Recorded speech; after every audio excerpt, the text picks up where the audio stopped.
Hello friends. Shashi Agrawal channel के अंदर मैं doctor Shashi Agrawal welcome you all. आशा करती हूँ आप सब लोग सेफ हैं, लाइफ को एंजॉय कर रहे हैं, साथ ही साथ आपका स्टडी के ऊपर भी फोकस बना हुआ है। और आज का जो हमारा टॉपिक है that is quite relevant, that is very important question जो कि एग्जामिनेशन के अंदर ऑलमोस्ट हमेशा आता है। Discuss the law of diminishing marginal utility. और इसके अंदर वी विल अंडरस्टैंड कि अगर एग्जाम के अंदर लॉ ऑफ डिमिनिशिंग मार्जिनलिटी आ जाता है तो उसको हमने किस तरह से अटेम्प्ट करना है, और उसी तरह ही हम लॉ ऑफ डिमिनिशिंग मार्जिनलिटी को सिंप्लीफाई तरीके से अंडरस्टैंड करेंगे। इसके रिटर्न नोट जो है मैंने अपनी ऐप के ऊपर शेयर कर दिए हैं, आप लोग वहां पे चेक कर सकते हो। अगर आपको मेरा ये एफर्ट जो है सही लगता है तो डू लाइक माय वीडियो, इसको शेयर कीजिए। उसी तरह this is my app Edusum app, जिसको गूगल प्ले स्टोर से आप बड़ी आसानी के साथ डाउनलोड कर सकते हो। Link I will be sharing in the description box. बहुत सारे कोर्सेज उसके ऊपर कॉमर्स, इकोनॉमिक्स और मैनेजमेंट के मैंने अपलोड किए हुए हैं। माइक्रो मैक्रो पब्लिक फाइनेंस के काफ़ी सारे उसके अंदर डाले हुए हैं, यूजीसी नेट और मैनेजमेंट के भी डाले हुए हैं। Link I will be sharing of the store. Methodology जो है that is through live lectures, recorded lectures, descriptive as well as summarized notes they are shared with the students. Even the test series as per the requirement of the student, MCQ या subjective. अगर examination में देखो जहाँ पे भी discuss शब्द आता है तो डिस्कस का मतलब होता है कि हमने पूरे कंसेप्ट को एक्सप्लेन करना है, उसके साथ क्रिटिसिज्म भी देना है। अगर एक्सप्लेनेशन आती है तो वहाँ पे क्रिटिसिज्म नहीं पूछा जाता, पर स्टिल आप क्रिटिसिज्म जो है उसकी एक एक लाइन के अंदर एक्सप्लेनेशन लिख सकते हो। और जहाँ पे डिस्कस होता है वहाँ पे आपने उसके साथ क्रिटिसिज्म भी लिखना होता है। तो अगर आपने एग्जामिनेशन के अंदर देखो जो इकोनॉमिक्स है, इसके अंदर थोड़ा सा हमें एक सही पैटर्न के अंदर जो है आंसर बैक करना पड़ता है। तो first we have to define the meaning of utility and marginal utility, फिर उसके बाद हम डिमिनिशिंग मार्जिनल यूटिलिटी, फिर उसके बाद डेफिनेशन, वन डेफिनेशन, फिर उसके बाद अजम्पशन, फिर उसके बाद हमने टेबल बना के उसको एक्सप्लेन करना है, उसका डायग्राम बनाना है, फिर उसके बाद एक्सेप्शन, फिर उसके बाद criticism. Law of diminishing marginal utility analysis जो है इसी के ऊपर बेस्ड है, तो that is the foundation stone of the utility analysis. इस लॉ की जो कंट्रीब्यूटर है Bentham, Gossen, Jevons, Menger and Walras. Jevons के मुताबिक ये जो लॉ है it is based on Weber Fechner psychological law, जो कहता है कि जैसे जैसे किसी क्वांटिटी की कमोडिटी को हम इंक्रीज करते हैं तो एडिशनल यूनिट से जो यूटिलिटी हमें मिलती है that goes on reducing. New classical economist Marshall ने इसकी डिटेल एक्सप्लेनेशन दी है। Professor Boulding has called it law of eventuality diminishing marginality, और इसको गॉसन का फर्स्ट लॉ भी कहा जाता है। और ये जो लॉ है इसकी हमारी डे टू डे लाइफ के अंदर भी क्या है कि काफी सारी एप्लीकेशन है, इट हैज यूनिवर्सल एप्लीकेशन। जैसे घर के अंदर भी क्या है कि अगर वही वेज आपको मॉर्निंग में मिलता है, दोपहर में मिलता है, डिनर में मिलता है, तो आप उससे फेडअप हो जाते हैं। और लॉ ऑफ डिमिनिशिंग मैग्नेटिक को हम fundamental law of utility analysis भी कहते हैं। ये यूटिलिटी और क्वांटिटी ऑफ कमोडिटी के बीच में रिलेशन को बताता है। ये एक साइकोलॉजिकल फैक्ट है कि जैसे जैसे किसी चीज का अगर हम ज्यादा प्राप्त करते जाएंगे एक पर्टिकुलर टाइम के अंदर, तो यूटिलिटी उस सक्सेसिव यूनिट से कम होती जाती है। जैसे मैंने आपको बताया कि मॉर्निंग के अंदर भी हमने वही वेज खाया, दोपहर के अंदर भी वही खाया, इवनिंग में भी खाया, तो हमें उसी से क्या हो जाता है, फेडअप हो जाती है। और यहाँ पे भी क्या होता है कि अगर हम किसी चीज़ को बार-बार रिपीटेडली यूज़ करते हैं या कंज़्यूम करते हैं, तो उससे मिलने वाली यूटिलिटी कम होती जाती है।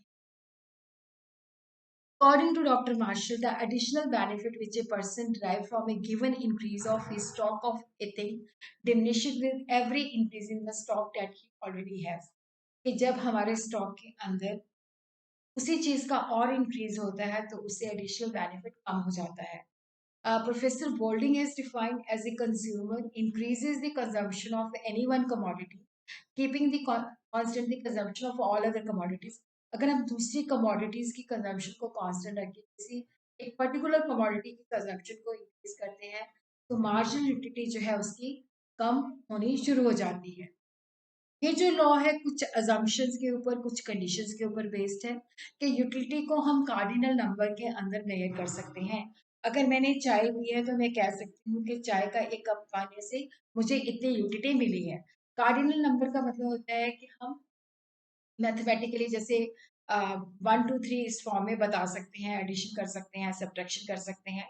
तो यूटिलिटी जो है यूटिल्स के अंदर जो है मेयर की जाती है। मार्जिनल यूटिलिटी ऑफ मनी जो है वो कांस्टेंट रहती है, उसके अंदर कोई चेंज नहीं आता। Marginal utility of every commodity is independent, वो किसी दूसरी कमोडिटी की कंजम्पशन से प्रभावित नहीं होती। Every unit of the commodity जो है सेम क्वालिटी का है। अगर मुझे भूख लगी है, अगर मैंने पहला एप्पल खाया है, तो अगर वो मीठा है तो दूसरा एप्पल भी उतना ही मीठा है। ये नहीं कि पहला एप्पल फीका है या खट्टा है। तो यहाँ पे जो भी चीजें हम कंज्यूम कर रहे हैं वो सेम क्वालिटी और सेम साइज की है। ये नहीं है कि अगर हम पानी पी रहे हैं तो चमचों में पानी पी रहे हैं, नहीं, सेम क्वालिटी और अप्रोप्रिएट साइज का होना चाहिए। कंटिन्यूअस कंजम्पशन होना चाहिए। ये नहीं कि आज मैंने मुझे भूख लगी है, अभी मैंने चपाती खा ली, फिर 2 घंटे में खा ली। तो ये लॉ की एप्लीकेशन वहाँ पे जहाँ पे मैं हम लोग कंटिन्यूअस इस चीज़ को कंज्यूम कर रहे हैं, और यहाँ पे हमने suitable and proper quantity of the commodity जो है कंज्यूम करना है।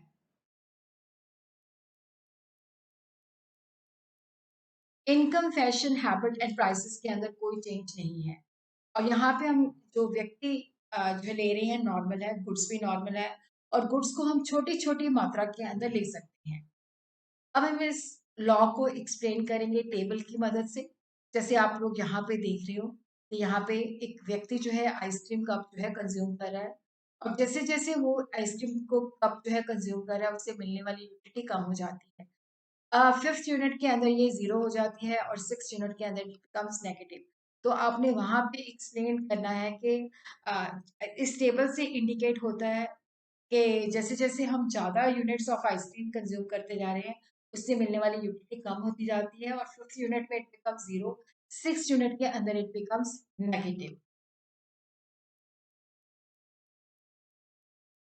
और इसी तरह हमने इसको ग्राफिकली जो है डायग्राम जो है इसकी ड्रॉ कर देनी है।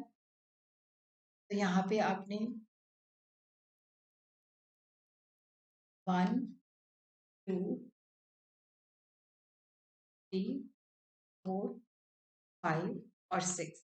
और यहाँ पे आपने इकोनॉमिक्स के अंदर जब भी हम क्वेश्चन करते हैं तो उसकी लेबलिंग करनी बहुत ज़रूरी है। इधर आपने क्वांटिटी लेनी है, इधर आपने मार्जिनल यूटिलिटी लेनी है। और उसी तरह यहाँ पे 2 4 6 8 10, और यहाँ पे इस तरह से इसको भी नीचे -2। तो यहाँ पे हम देखते हैं कि फिफ्थ यूनिट के अंदर जो है ये ज़ीरो हो जाता है और सिक्स यूनिट के अंदर ये नेगेटिव हो जाता है। तो दिस इज द पॉइंट, जो है इसका कर्व जो है ऊपर से नीचे की तरफ आता है, जो बताता है कि जैसे जैसे हम उस क्वांटिटी को ज़्यादा, उस कमोडिटी को ज़्यादा कंज्यूम करेंगे तो उससे मिलने वाली यूटिलिटी कम होती जाती है, और इस बिंदु पे आके वो ज़ीरो हो जाती है और उसके बाद वो नेगेटिव हो जाती है।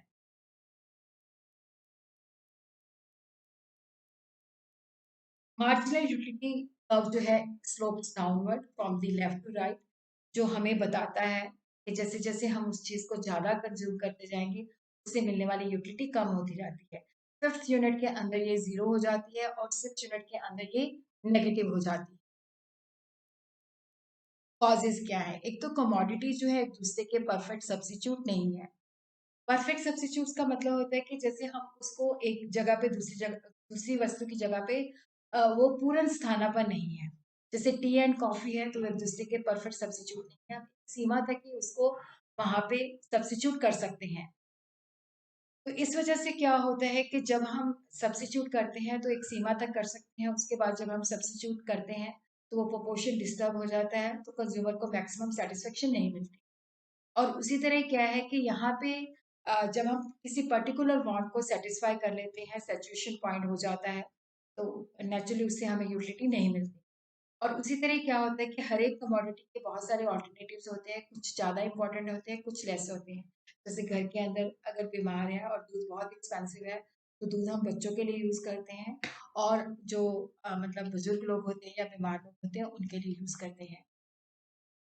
अभी इसके कुछ अपवाद है, एक्सेप्शन का मतलब है अपवाद है, कि यहाँ पे लॉ हमारा डिमिनिशिंग जो है एप्लीकेबल नहीं है। बट ये जो एक्सेप्शन है वो ट्रू नहीं है, तो जब आपने एग्जामिनेशन के अंदर इसको बताना है तो आपने पहले बताना है कि ये लॉ इस वजह से एप्लीकेबल नहीं है, फिर बाद में आपने काउंटर भी देना है कि ये अपवाद भी सही नहीं है। Initial units. When the initial unit of a commodity are used in very small, then the appropriate quantity, marginal utility जो है बढ़ती जाती है। अब जैसे मुझे प्यास लगी है तो मैं चमचों में पानी पी रहा हूँ, जैसे जैसे मैं एक चमचा और लेता जाऊंगा तो वो यूटिलिटी बढ़ती जाएगी। पर ये भी एक्सेप्शन ट्रू नहीं है, क्योंकि यहाँ पे हमने कहा है कि जब हमने कंजम्पशन करनी है तो अप्रोप्रिएट अमाउंट की करनी है। इसी तरह ये जो लॉ है वहाँ पे भी एप्लीकेबल नहीं है, जहाँ पे रेयर एंड क्यूरियस थिंग्स होती हैं, जैसे हम पुराने सिक्के इकट्ठे करते हैं या दुर्लभ पेंटिंग इकट्ठा करते हैं या पुराने स्टैम्प्स पेपर करते हैं। तो ये भी एक्सेप्शन ट्रू नहीं है, क्योंकि अगर हमें एक ही देश, जैसे मान लो मेरे पास ऑस्ट्रेलिया की बहुत सारी स्टैम्प्स हैं, तो अब मुझे एक और एडिशनल स्टैम्प मिल जाए तो उससे यूटिलिटी कम होती जाएगी। जो शराबी हैं उन पे ये भी ये कहता है कि लॉ अप्लाई नहीं करता। जैसे जैसे वो ज़्यादा पैग लगाता जाएगा उसकी डिज़ायर जो है वाइन लेने की, शराब लेने की बढ़ती जाएगी। बट ये एक्सेप्शन भी ट्रू नहीं है। एक स्टेज ऐसी आती है जहाँ पे वो अपनी सेंसेस लूज कर जाता है। माइज़र जो होते हैं जिनको पैसे की तमन्ना बहुत ज़्यादा होती है, वो शांत नहीं होती। पर ये भी एक्सेप्शन ट्रू नहीं है, क्योंकि बेसिकली क्या होता है कि अगर वो ज़्यादा चीज़ों पैसे इकट्ठा करेगा तो उसकी यूटिलिटी कम होती जाएगी। तो इस वजह से क्या है कि ये एक्सेप्शन माइज़र के ऊपर भी ट्रू नहीं है। जब हम किसी अच्छी बुक या पोएम को रीड करते हैं तो बार-बार मन करता है उसको रीड। बट जैसे हम लोग देखते हैं कि केवल वो शादी पे जाते हैं तो एक ही गाना बार-बार लगा होता है। शादी में भी गए, किसी बर्थडे पार्टी पे भी गए, बस में भी ट्रैवल किया तो वहाँ पे भी, तो उस गाने से भी क्या होता है, सैचुरेशन पॉइंट हो जाता है। तो ये एक्सेप्शन भी ट्रू नहीं है। क्रिटिसिज्म काफ़ी इकोनॉमिस्ट ने इसको क्रिटिसाइज़ भी किया। कि एक तो क्या है कि देखो ये जो लॉ है it is based on unrealistic assumption जो प्रैक्टिकली पॉसिबल नहीं है। प्रैक्टिकली मैं ये नहीं कह सकती कि मैंने पानी का कप पिया या चाय का कप पिया उससे मुझे इतनी यूटिलिटी मिली। यूटिलिटी को हम मेजर नहीं क्या कर सकते, क्योंकि यूटिलिटी जो है, सेटिस्फेक्शन जो है, सब्जेक्टिव फिनोमेना है, इसको हम मेजर नहीं कर सकते। मार्जिनल यूटिलिटी ऑफ मनी जो है वो कांस्टेंट नहीं रहती, वो चेंज होती रहती है। जब हमारे पास ज़्यादा पैसे होते हैं तो हम पैसे की परवाह नहीं करते, तो वहाँ पे मार्जिनल यूटिलिटी ऑफ मनी कम होती है। और जब हमारे पास पैसे कम होने शुरू हो जाते हैं तो बड़ी सोच समझ के हम खर्च करते हैं। और यूटिलिटी जो है इंडिपेंडेंट नहीं है। जैसे मैंने अभी कॉफ़ी पी है तो उसके बाद मैं चाय पीऊँ तो डेफिनेटली चाय का टेस्ट मुझे अच्छा नहीं लगेगा। और उसी तरह हमें ये जो लो है बताता नहीं है कि किस रेट के ऊपर मार्जिनल यूटिलिटी जो है डिक्लाइन होती है। और इसी तरह फैशन, टेस्ट, हैबिट, इनकम को इसने कांस्टेंट माना है, जो कि सही नहीं है, अनरियलिस्टिक है। मार्जिनलिटी ऑफ मनी भी कांस्टेंट नहीं रहती और यूटिलिटी को हम नहीं मेजर कर सकते। तो ये जो लॉ है अनरियलिस्टिक अजम्पशन के ऊपर बेस्ड है। Thank you for watching. और उसी तरह आप लोग अगर मेरे चैनल को सब्सक्राइब नहीं किया हुआ तो डू सब्सक्राइब माय चैनल। और उसी तरह आई will be bringing more video on microeconomics. The next video will be on the significance of the law of diminishing marginality and how we could drive the law of demand with the help of law of diminishing marginality.